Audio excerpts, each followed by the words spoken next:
Hello, everyone. This is Jennifer with Sign and Awesome Mom. And today we're going to talk about, on our first podcast, talk about our experience as awesome moms. So we have myself and Pam, the co-creators of the nonprofit Signed an Awesome Mom. And we're going to talk about our experience, how our sons were diagnosed with autism. And we're hoping that this testimonial can really help some awesome moms out there for sure. So we're going to start with Pam. Take it away. All right. Hi, everyone. Once again, I'm Pam. I am a 34-year-old single mother of two kids. My awesome son will be 13 April 10th. His name is Steven Jr. And I have a beautiful 11-year-old daughter, Amani, as well. And my name is Jennifer. I have three children. I have a 16-year-old. Her name is Mariah. I have a 5-year-old. His name is Junior. And I have a 4-year-old, and her name is my Jennifer. And my son, the 5-year-old, he is the one that's currently diagnosed with autism. Yes. So we're going to kick this off just giving you guys a little backstory about how we got our diagnoses. So I'll kick it off. For us, Steven Jr. was diagnosed at the age of 3. It was in 2012. When he was about 2 years old, we were living in Florida and he was going to daycare. His daycare teacher let us know that Steven was not where the other kids were who were in the classroom. He was off to the side, in the corner a lot. He wouldn't sit and participate in class. He just was very standoffish and quiet. And the director was like, "Have you guys ever heard of autism?" And we were like, "No, like, what's that?" So we took him to the doctor. The doctor told us, "Oh, he's fine. He'll grow out of it. He'll start talking eventually. Like, some kids are just behind in speech. I don't think it's anything to worry about yet." Didn't send us to any other doctors, didn't try to look into it, anything. Mm-hmm. So we ended up moving back to Michigan right after seeing that doctor. My ex-husband, Steven's father at the time, got a job back in Michigan. So we moved back up to Michigan, and that is where we went to a pediatrician who sent us to a neurologist. And it took us about 4 months later, we got the full diagnosis that he had autism. So I'd say the process total, after we got our initial appointment, was maybe 2.5, 3 weeks. We went to go see a therapist who observed him for like 8 hours. Then we went to another therapist who more so did like physical therapy, and then we went to hearing to make sure he didn't have a hearing problem and make sure it wasn't something to where he just couldn't hear the words, which is why he wasn't able to speak the words. So after we did all of that, we sat with the neurologist 2 weeks after those appointments, and she gave us a full diagnosis, explained what autism was, and here we are. How about you, Jen? Yeah, my situation is very similar to yours, even though I know that you're like more in the teenage phase right now. But as far as the diagnosis goes, it was just a process of like, okay, why is Junior not doing this at this age? Like, my mother-in-law would make comments. I would also notice things. Everybody in the household knew, like, by the age of 2, he should be saying at least something, something's going on. So then we went to the doctor. The doctor said, "You know what? I think he has autism." When I started to research autism after the doctor told me what it was, I feel like I kind of went into a semi-depression, just because I'm like, oh God, it wasn't something that I did. Was he not eating right as an infant? Did he not get enough nutrition to his brain? I was breastfeeding for a while. I stopped breastfeeding. So I'm like, oh God, was it because I stopped breastfeeding? Like, there was so many questions going through my head of, why does my son have autism? Like, what did I do wrong? So that kind of sent me into a bit of a depression. And then I'm not really sure why at that point I didn't get the diagnosis right away. I can't really remember right now, but I do remember, I think they had somehow put us on some type of waiting list, and I wound up getting onto the waiting list, or finally, or or what it was is, I don't remember now. So he was 2 years old, and I didn't want to believe the diagnosis. I was in denial. So there's different stages, and then I was definitely in the denial phase. And everybody around me was telling me, "Oh, he'll start talking, like at 3. He'll be fine." Um I'm pretty sure almost everybody I talked to about it was just like, "Oh, some kids, they just takes them a little while longer and he'll be fine." And I know some kids that started talking around 4 and blah, blah, blah. So speaking of which, when he was about 4, he still wasn't talking. I had put him into, even though I was in denial, I had put him into school, like into the early special education program through the schools. So that way he could get an IEP and get started even before they would normally allow a child to get started, just because of his delays. So I was taking some kind of action. It's just I was in denial about getting the official diagnosis, because I wanted the teachers to try to help him first and make sure that it wasn't something there that where he could maybe get help from the teachers and then he'll just start talking. I don't know what was in my mind. But on the IEP, they were like, we need to go ahead and get an official diagnosis. So then that's when I put him through the process. Or in fact, that might have been what the doctor advised. I can't really remember right now as to why that went like that. But we also had to do the hearing test, like you talked about, which I forgot all about that. But me and my fiance and everybody around us, we know that boy can hear, because if we like close the door, or if he hears us like doing something and he wants to be involved, he's running, he's coming. So we figured it wasn't hearing. And by the way, he couldn't sit still. Pam knows my son. He can't sit still. He couldn't sit still for the hearing test anyway, but he definitely can hear. So it was a long process for us. Long story short, I just explained a lot, but it was a very long process for us. The same way I just explained that in a long way, that's how it was, because he went through a whole school year. Then we got put on a waiting list for like 5 or 6 months to get him tested.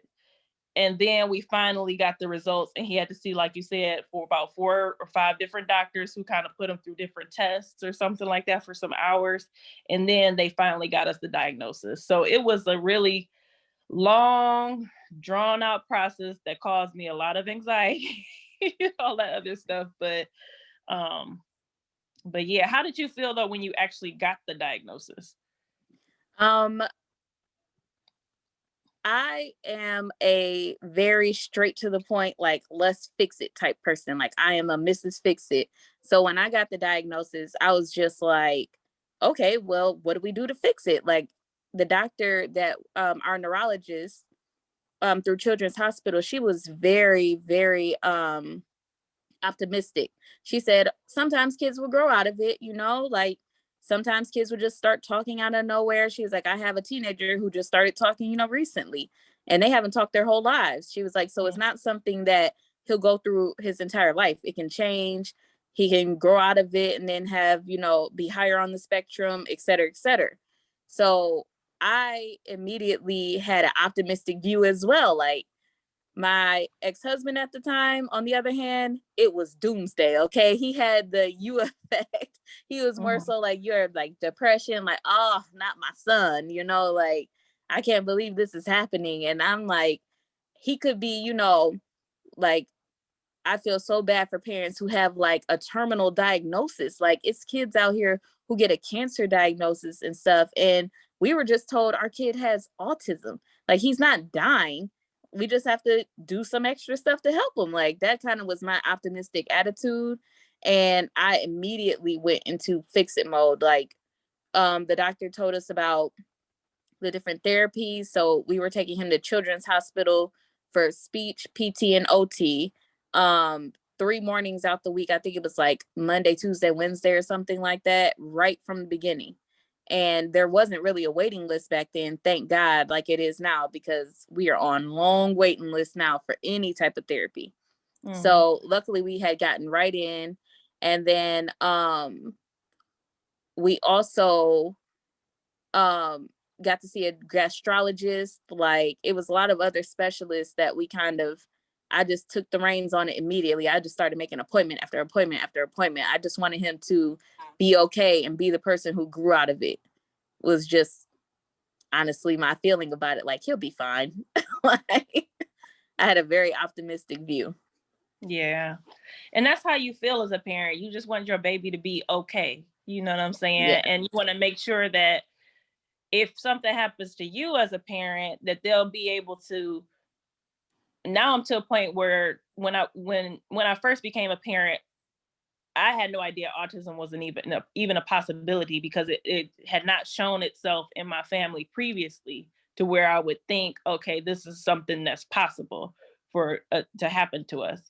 So when I came into parenthood, my main goal was to help my son and my daughter and my kids be able to take care of themselves. So that way, when I'm gone, they can take care of themselves.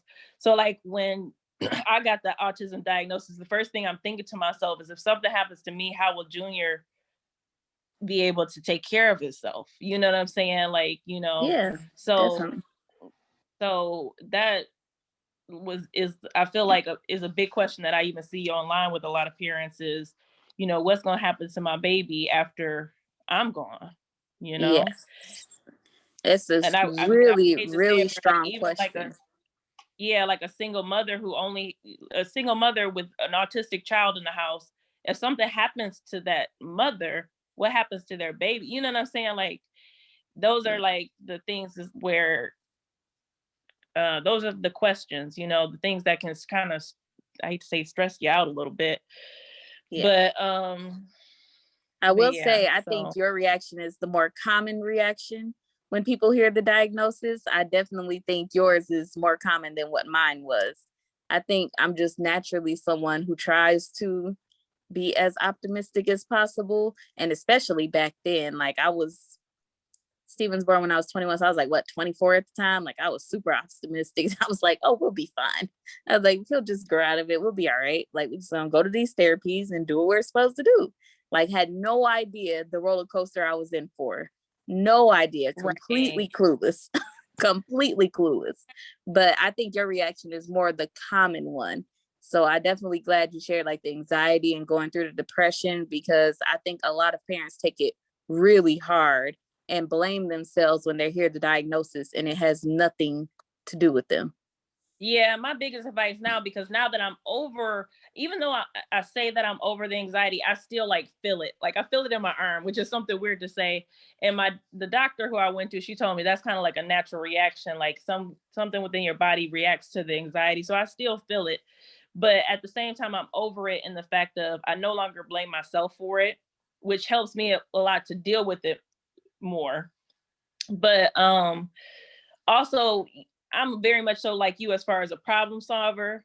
So I also immediately went into, I was trying to get him to break out of it before I had to get the autism diagnosis, I think, in my mind. And that's why I enrolled him in the school.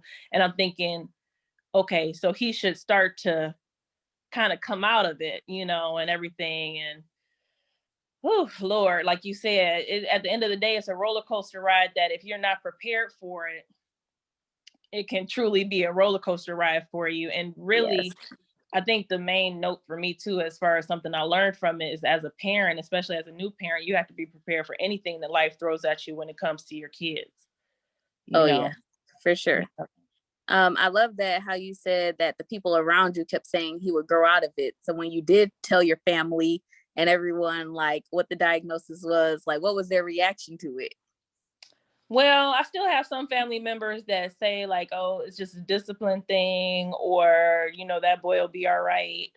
Um, and I have some family members who understand a lot more. I'm very blessed to have my mother-in-law in my life who takes care of Junior, and my daughter most of the time right now, because that was another roller coaster ride that I went through with autism, is COVID. So like I had them in school and everything, then COVID hit, and then they went virtual. And my mother-in-law was taking care of him at the time. So at that time, he was getting on the bus and going to school, but then they shut the schools down. So then they went all virtual, and then it was like a roller coaster ride of, okay, COVID is still on the rise. Should I even send my baby back to school yet? So at this point, um, I don't have him in school, I will for sure start him next year. There's nothing more that I can do. I can no longer let COVID be a barrier to his therapies and so on and so forth. But when COVID first came out, it was so serious as far as so many people dying around us, that we actually knew, I hate to say it, but like when we had the other like major diseases, like you were like, okay, this is serious, this is out there, but it was never as transmissible as, in my opinion, and as widespread as COVID was, to where anybody can catch it. You don't know if you're going to live or die or survive after it. So it was just really, really scary for me. And even I had worked for a place that helped with COVID testing, and in the schools it was running pretty rapid. So I decided to keep my baby out of school this year, and next year is just, I'm gonna have to get him back in school for sure. But as far as families' reactions go, it was a lot for everybody to take. It's still a lot for everybody. And it's still hard for some people to really like accept it, and stuff like that. But for the most part, everybody treats him as normal as possible. And that's the good thing. Like, and that's the decision that we made, to treat him as normal as possible. So that way he doesn't feel different in any kind of way. So I'm lucky that at least my family isn't negative towards my baby because of it. Thank you, God, for that. Yes. For my family, it was at first, I think, confusion, because we had never really dealt with autism. We knew semi what autism was. Like a lot of my family members were in the school district realm. So my grandmother was a school principal. My aunt still is teaching. She actually will be teaching for, I think, 63 years come June. Oh, wow. So, that's cool. yes, That's amazing, awesome. Right? So she's finally retiring. So she has dealt with autism. So they kind of knew, based off of, the school district, what autism was and kind of what it entailed.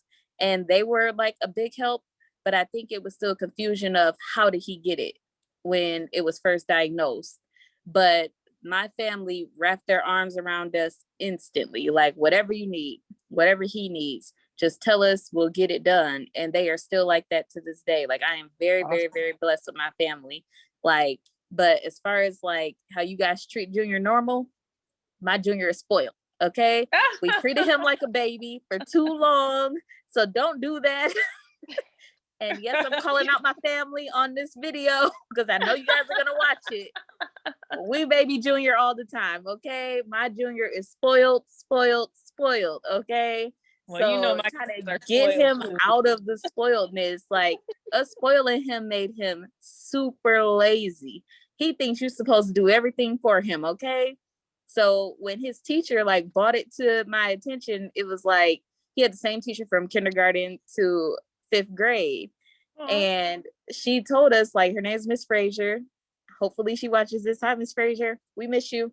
So when Miss Frazier sat me down, she was like, he expects me to put his shoes on for him.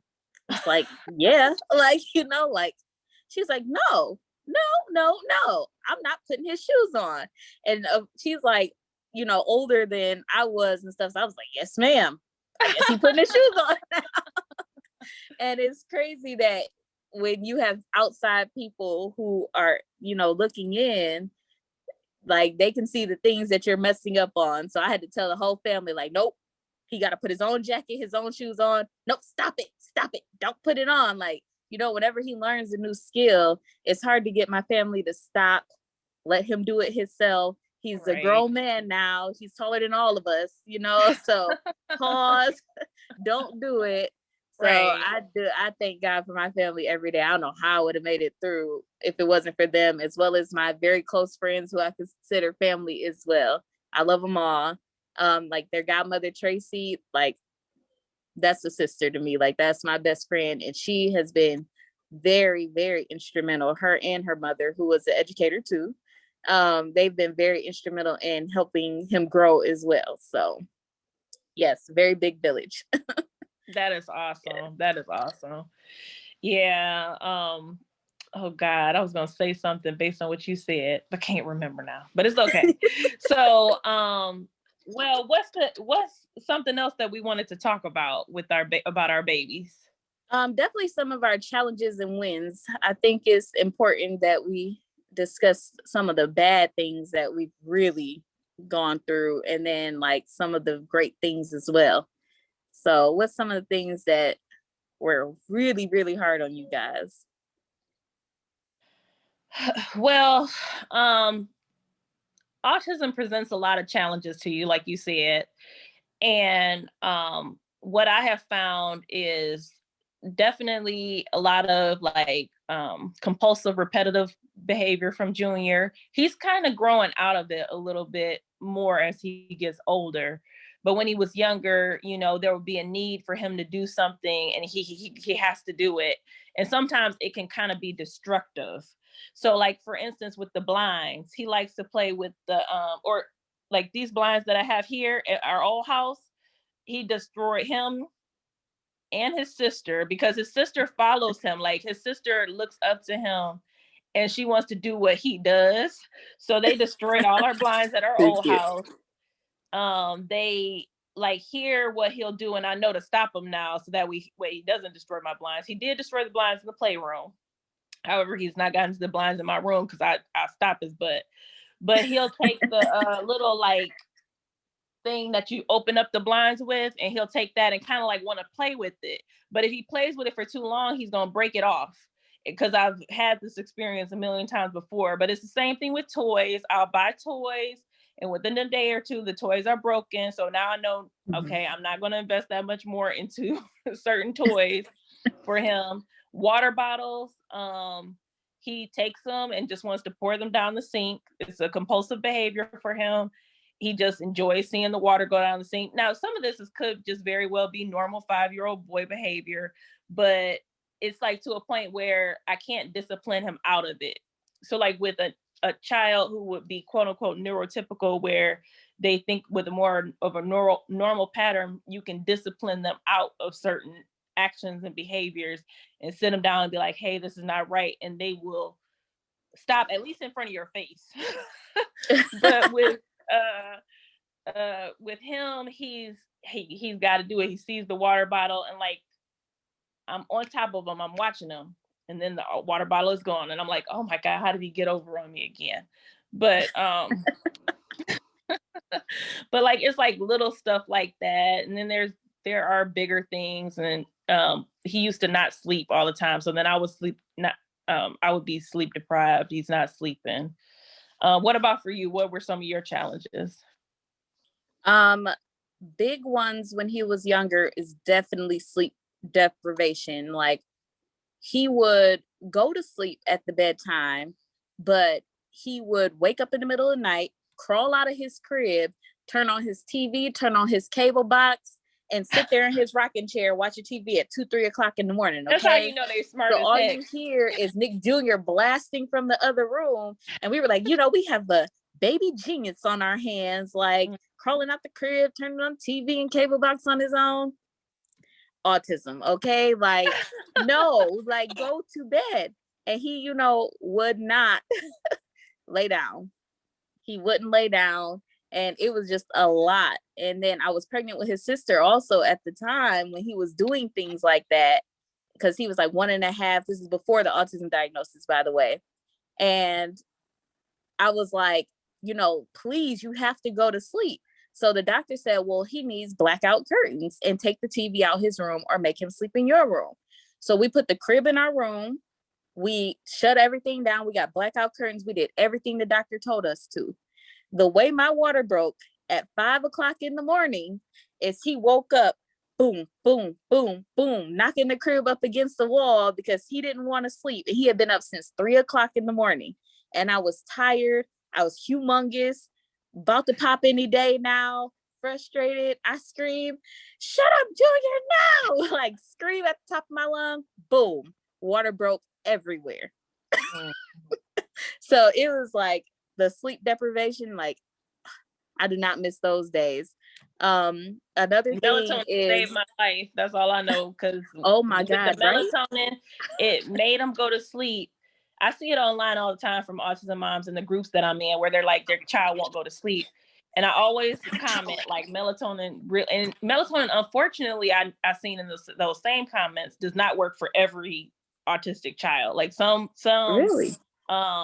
resist it. And I do know there was some melatonin I used at first that Junior, maybe it was because he was so young at the time and still had so much energy, it didn't work for him. But the one I use now, Pure Z's, like I would be in a whole commercial for them. It works so good. Like when it's time for them to go to bed, I give them their Pure Z's and they pass out. So I am so thankful for that. And I'm glad that he hasn't built up a tolerance against it yet, because like you said, he would wake up in the middle of the night. Now the thing about Junior though is he's an explorer. I think we call him our explorer. He got the eggs multiple times, multiple different nights. At that time I was working a really stressful job, so I would come home from work and be exhausted. So I would lay him down in the bed next to me and I would pass out and he would still be up. And then once he knew I fell asleep, he's so smart. Once he knew I fell asleep, this is like at 3 years old, he would get up and go do his little adventures. I've woken up multiple nights where he didn't, this was at our old house. Luckily, he hasn't done it as much here. Eggs all over the floor. It's like he wants to cook. Eggs and seasoning all over the floor. That could be his special gift, though. Yeah. It could be the special gift. Lord have mercy. Cleaning up eggs off the floor is not easy. And you have to use like water and vinegar. My fiance had to look it up online. How do you get the eggs mixture off the floor? But yeah, that's happened multiple times, like at 3 and 4 in the morning, waking up trying to clean up egg off the floor. He's broken 3 TVs, nice TVs at that. Oh my God. Yeah. And actually I've seen comments online about that too. And I'll be like, I relate, girl. 3 TVs over here as well. Oh my God. Now, Stephen Jr. has never messed up one of my TVs. Lord, please knock on wood, because well, it's not like he likes TV. Junior, what happened was we kept playing this Zoo Babies for him, and he didn't like the particular episode. This is again when he was not sleeping in the middle of the night. So he didn't like one of the episodes that was on. He's watching it in the middle of the night. He should have been asleep in the crib. And he gets out of his crib and broke the TV, like knocked it over, broke the TV. That was the first TV. I can't remember how the other two. Yeah, start doing check marks. 1, 2. Yeah, so we had to watch him with that. Luckily, he hasn't done that in years. That was like when he was 2 and 3, and like I said, I can't even remember how he did the second and the third one. I just remember him doing it, and we was like, okay, you're not doing a fourth. It was just a lot because he is hyper as well, so he's constantly getting around. You know, it's been a lot. I'll tell you one more story and then stop talking. Yeah. This is how you know that he just gets over on us. Like I'm at a whole event with my family downtown. I think it was like the Marriott in the Renaissance building. Not Marriott, but Andiano's. Oh yeah, that's the Marriott Renaissance building. Yeah. Marriott Renaissance. Okay, yep. So we were down there for my aunt's birthday, and one of my cousins picked up Junior, and he saw some chips in the kitchen. And I didn't know, nobody knew he saw these chips in the kitchen until at some point during the event, he runs into the kitchen. The whole kitchen staff is looking like, somebody come get this boy, like, and they telling them, hey, you gotta stop.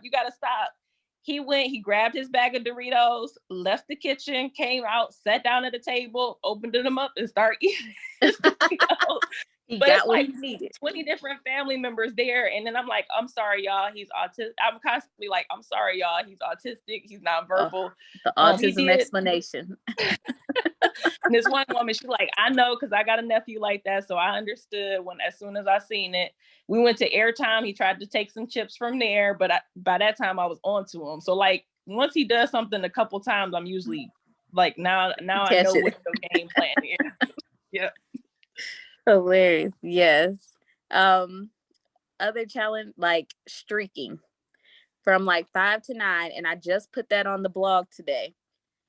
He hated clothes. Like he just wanted to be free. He wanted to be naked in his diaper all day, every day. So at school, he would keep his clothes on. His teacher never had an issue with him taking off anything in school. But the second he got home, it was like no clothes. Like, I have so many pictures in my phone, and Facebook will not let me forget it because I posted it online multiple times about us being at the park and him just stripping at the Oh, park wow. down to his diaper. Like, like I can tell y'all a million and one stories of this little boy just taking his clothes off. Like, we used to have to sit outside of Alani's dance school when she was in competition dance, and people would just be looking in our car like, what is going on here? He back there with his diaper laying out like naked, and oh my God, like, had no idea he had taken everything off. And he's always so quick with it. Like, it's like impossible to stop him once he got to, start taking his clothes off. Do So you feel like any parents were like judging you when that happened? I feel like it's definitely automatic confusion. Like, what is he doing? But as soon as you say, sorry, he has autism, people are like, oh, okay, like that makes more sense. Like, I feel like a lot of people were understanding when he streaked in public. Mm-hmm. But I don't think everybody understands, if that makes sense. Of course, like, they're not going to always understand. Mm-hmm. But with that little phase, like, when he finally grew out of it, we just had to make him ask the question, like, we don't care if you take it off, but you can only take it off in certain places. And I think it Mm-hmm. was just a growth thing, like where he understood more, he could follow directions more. Because when Mm-hmm. he hit like 9, 10, he would ask, like, he would touch his pants, and he does it still to this day. Like, he just did it Mm-hmm. when he came home today. He didn't feel like pants today, but normally he keeps his clothes on like all day until it's time to go to bed. But he just tapped his pants like, I don't want these on today. And I said, okay, you can go ahead and take them off. So we're into the asking phase. We grow and we move into other things that are horrible, which now now our horrible phase is self-harm. So the doctor said it has to do with him going through puberty. And this has only been for like now it's been like 5 months, like 5, 6 months now, almost 6 months, that he's been hurting himself like this. And before this, like, he was not hurting himself at all. So I thought it was he was growing out of his medication, because I have my junior on medication to help with his ADHD, because he definitely has ADHD, because he can't focus in school without it. So I only give him medicine in the morning for his aggression and focus medication. And at night, we just give the aggressive medication. Obviously, that doesn't work anymore, not helping. And now, like, if you look at before and after pictures, he has 2 huge lumps right here, because that's how, like, he hits himself like this for the most part, or he hits his chin up like this. And then when he's really, really mad, he'll go back and forth, back and forth, back and forth. Like, so our self-harm phase is in full effect. Like, I see people online dealing with it all the time. So that is our newest challenge. Out of all the challenges we have had, that would be our newest one. Oh, another common challenge. He is a toe walker. He is a tippy toe walker. He is broken out of braces. He's been casted. None of it has worked. Like, we have paid a lot of money to try to get this boy to walk flat, and it is just not working. And the only reason that we did it in the first place, like, I don't care if he walks on his toes. They said that his bones might grow awkwardly as he gets older, and it could cause orthopedic issues as he gets older. So we were trying to fix it, because they said it would become a medical issue later, but nothing worked. He is a tippy toe walker, and probably will be, because we cannot get him to stop breaking out of these $1,000 braces. So we're going to stop doing those, and we're just going to, keep it going how it is now. So yeah, I would say that's our biggest challenges. And that's the thing, like, as a parent, like, it's hard for, I'm sure I can kind of speak for both of us in this respect, is like, when we try something with our babies, we want it to work. You know what I'm saying? Like, we want it to work for them. So that way we're doing everything in our power to prepare them for life. Like, my son does certain things right now that are not the quote unquote social norm. And I don't want him to go out into the public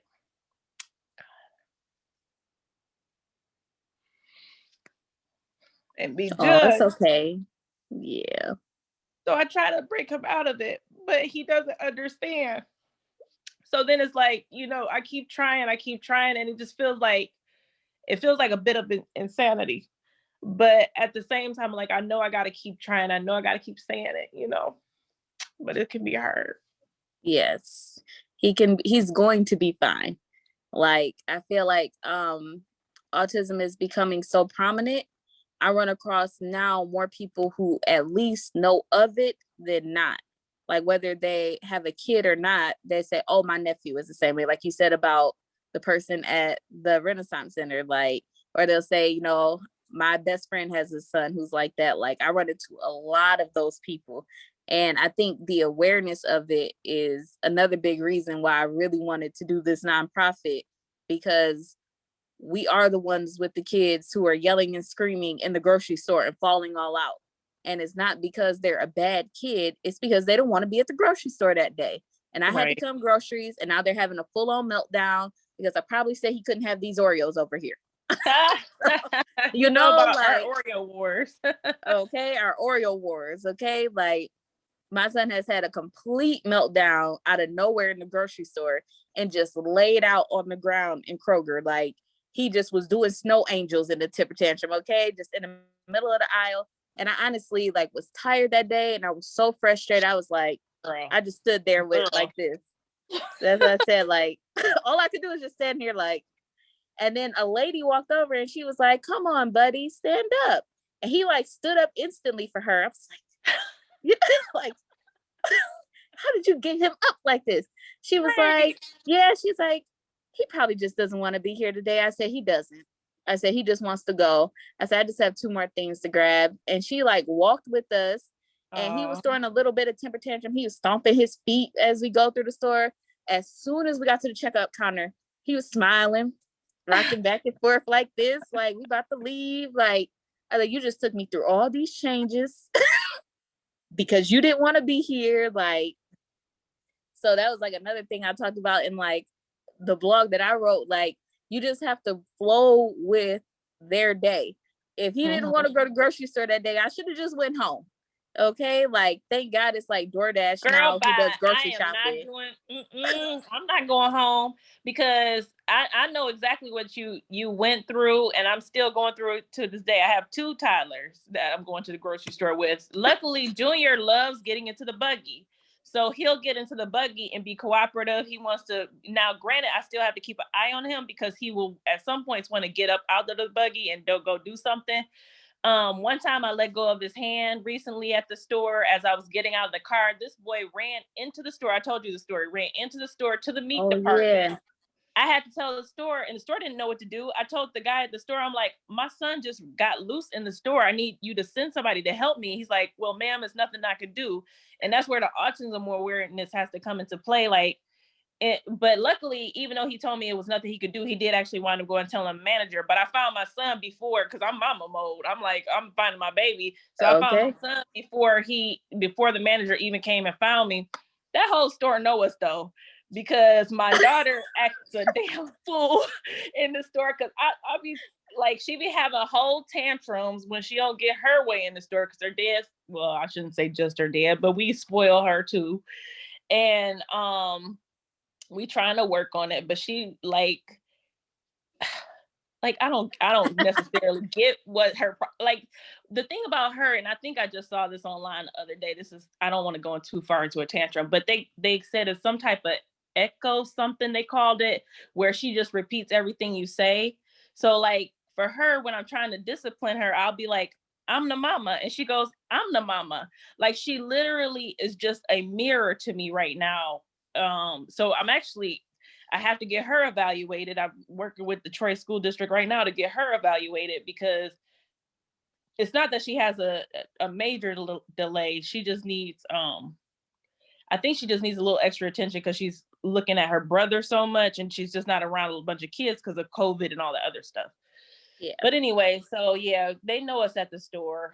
Um, and to be honest with you, like if my son is having a bad day, like I have to go to the grocery store and I have to cook and I got to make this grocery store run. So we going in Nope. this store, we gonna get it, we gonna do it together. We're gonna have a bad moment together, get what I need and get out. I will make the trip shorter so that way, but like, it's hard because it's like it's me taking care of my babies and their dad got to work so much, so it's like it's just me, like there's nobody else that can go do this store run, so let me I gotta DoorDash. do what I gotta do. DoorDash got the groceries on there now.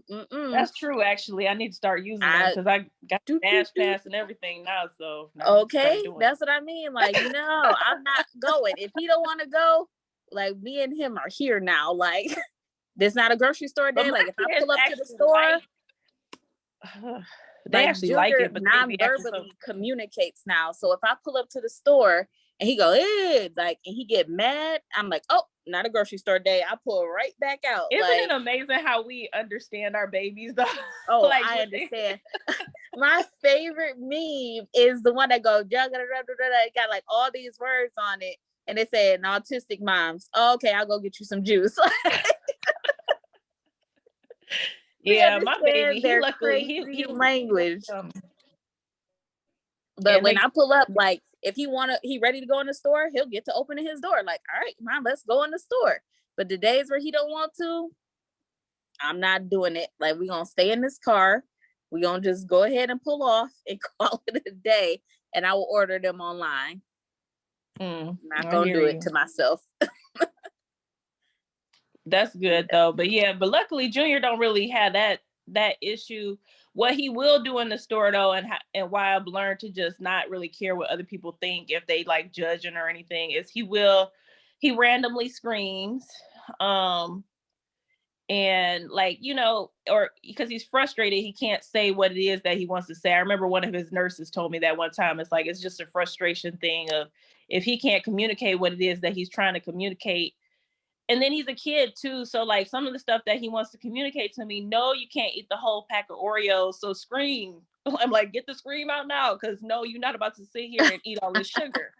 Okay. Like, so that's another thing that I understand that he's going through, that he doesn't understand me, but he does understand that I'm mama and I'm gonna tell you no. Like his dad might let him get away with a little bit more, but I'm gonna tell you no, you can't you can't have it. Okay.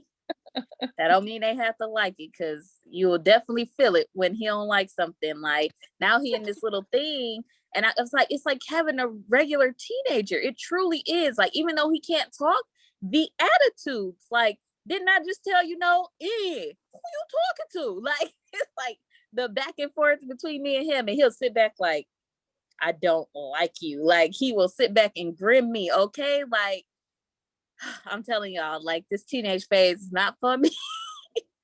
He is Junior like has honestly, I hope this is aggressive. not TMI, but Junior has honestly flipped me the bird a couple times. Where he learned it, I don't know. Like, but he like, Have you seen my son? Like, he do this on the regular. Like, I know you doing that to me. Like, I know you doing it to me. Watch the finger. like, how do And he'll they put the know? finger down. When I say watch the finger, he already know what I mean. I was like, that's how you know what you're doing. Like, you're not gonna get over on me ever again. Yeah. I was like, you on punishment. I feel like I have three teenagers, to be honest with you, just the way they like I had no idea I would be dealing with like teenage like attitude in the toddler phase.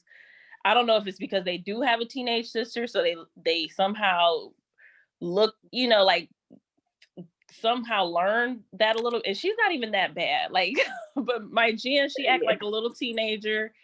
Or maybe it's from what they watch on TV. Junior, he also gets frustrated. Like if I tell him no, and they're like stomping his feet and stuff. Like, I'm like, y'all get on my nerves. That's normal toddler behavior. Like, normal toddler behavior is that temper tantrum. Like, oh, you won't let me have it. Like, kicking and screaming and stuff. Like, that's all normal. Like, and then you just whoop their butts and keep it moving. Like, tap them on the butt, keep it moving. Like, right. They don't learn that's from normal. well, at least not mine. They not understanding. My little I call her niece all the time, but it's my little cousin technically. but she does the same thing. She throw her little temper tantrums when she wants something. She 4 years old, about to be 5. That's just how they are, all of them. They throw their temper tantrums when you tell them no. They don't like the word no. Oh So my yeah. God. Okay, this is a horrible. This is so off topic, but my Jen right now keeps watching on YouTube. I should take her phone. Well, her dad just got her phone, but she keeps watching on YouTube these kids that prank their parents. The little kids pranking their parents. So now she wants to, like, on top of everything else, prank me all the time. So it's like she'll do a little something and she's like, ha ha ha ha ha. And I'm like, okay, very funny. Here we go. Right. All Yes, right. that's so cute. Oh, So, we didn't talk about the wins though yet, did we? oh, forgot about that. We just talking, girl. Right. Wins, I would say our biggest win is just him understanding us. I feel like his listening skills are much, much better now. When we tell him to do something, he can go and do it. And we're up to 2-step directions where I could say, all right, go up there, get your shoes, get your coat, and come back here. Like, he can go get everything I say and then come back to me. So we are making a lot of progress there, but neurologically and like school wise, like, we're having a lot of trouble with him, like writing and things like that. But we have him finally holding the pencil correctly. We have him coloring correctly, like he'll color inside the lines. So we are making a lot of progress in areas where he has been extremely behind in the past.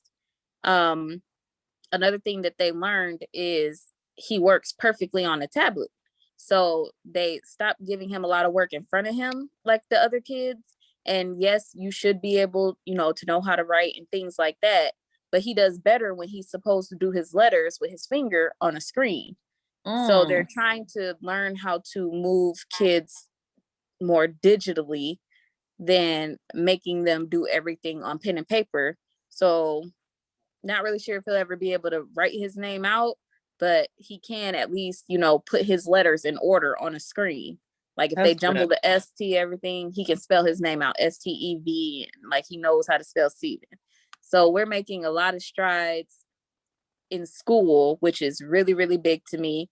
And I feel like it cuts down on our frustration that he understands me and I understand him non-verbally, or everybody. Like anybody will tell you, you gonna know what Steven Jr. wants. He's gonna make it very clear what he wants. If he wants this juice, he gonna bring you the cup and the juice. Okay. Like he does very good communicating non-verbally. And that was just literally a lot of school progress. The teachers telling me what to do at home. So Southfield Public Schools, thank you. He's doing great. That's awesome. That is so awesome. Your wins? Okay, my wins. You missed Yeah, your wins. yeah, like where was I at? You missed your wins. As you talked, you made me think of stuff like Junior. He brings us the cup and the juice, but now he knows how to open up the juice himself, which is slightly problematic. Like he'll still bring me the juice in the cup, but he knows that as a backup, if I won't open the juice for him, that he can circle back around and like open it up himself and pour his own juice. But it's also problematic because he doesn't understand yet to close the fridge behind himself. But as far as wins go, he's doing really good with stuff like that. He knows if he wants something, he's going to get it. So that way he can tell you, this is what I want, like you said. Just like in general, he's getting better with general directions and understanding things. I would say that those are like the big win, like him going to sleep at night, him eating more. When we first knew of him having autism, or just in general having that inkling, getting him to eat was very hard. So like for the longest time, he didn't want to eat anything outside of like, well, when he was younger, he didn't even want anything outside of like the infant milk or whatever. Like he was kind of on that for too long. So that's another reason why I'm like, damn, did I do something? But it was the autism. He had that sensory to where he only wanted that.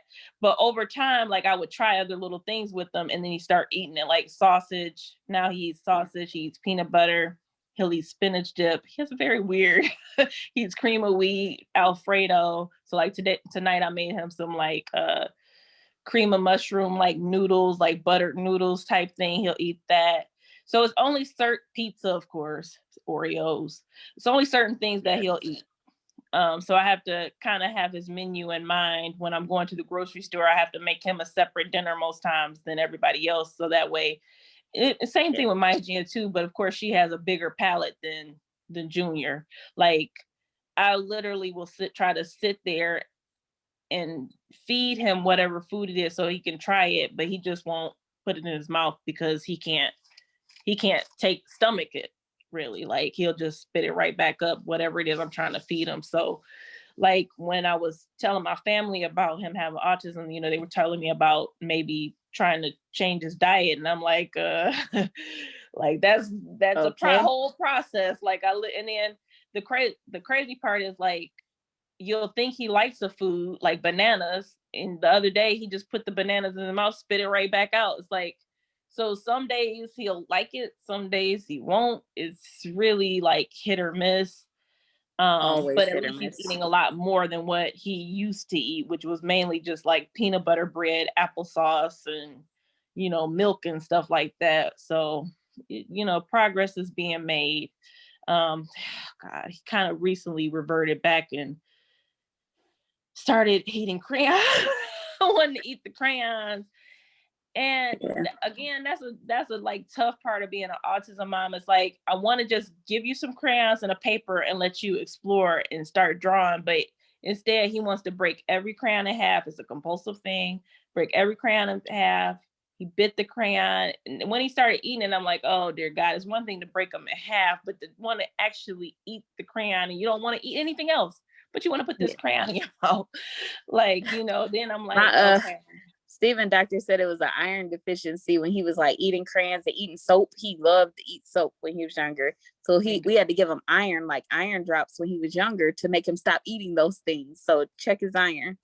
Okay. Well, yeah, and that would make sense because he doesn't want to eat meat. So he is very well that he might have an iron deficiency.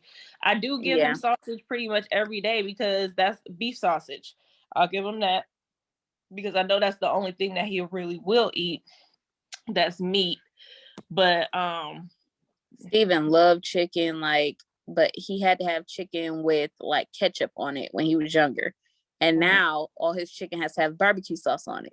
So it's just like when he evolves, I have to evolve with him. And I'll try a couple different things and be like, oh, found it. And then I'll just stick with it. And then like now he's a teenager though. He's a garbage disposal. He'll eat anything in sight. Okay. He is not that picky anymore. So I have a lot easier time. But when he was your junior's age, for sure, it was peanut butter and jelly sandwiches, fried chicken, and like he loved fruits and salads. So he would eat, you know, salad with ranch dressing. He would eat oh, that's pineapples, good. apples, bananas, anything that was fruit. He was a Mm-hmm. very, very healthy kid. But anything outside that, spaghetti, nope. He liked Roman noodles. He'd eat those. What was the other thing he wouldn't eat? Like tacos. He still would not eat tacos to this day. He only eat taco salad, and he'll eat the taco meat right out the bowl. But like you give him like a taco or something together, nachos, any of that, he won't do it. So he still have a little bit of little, I'm not touching that type thing. Yeah, a little curse. So to round it out,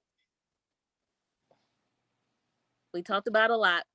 What would be your advice at the stage you're at? Okay, so my advice for any awesome moms out there or any new awesome moms out there is definitely number one, don't blame yourself. If you are in a situation where you have been newly diagnosed or you're within the diagnosis, stop blaming yourself. You know, it's nothing that you could have done. The only thing you can do now is deal with the present and help your child get the therapies that they need in the moment. I would also say, you know, don't let anybody else judge you, whether it be family or anybody that you don't know, like as far as how you're raising your child, how you are you're doing anything for your child. You can't let those judgments affect you in any kind of way. All you can do is be the best mom or father for your awesome child as you can be. And that's my best advice. Okay. My best advice would be what I tell you all the time, is to go with the flow more instead of trying to control every aspect of everything. I think definitely at the beginning, I tried to control so many outcomes, and I added stress onto an already stressful situation. Like, being an awesome parent is stressful enough without us trying to control every single outcome. Control what you can, just let go what you cannot, and just go with their flow. Enter into their world. It's the reason they say that a lot on all the autism websites, on the doctors say it.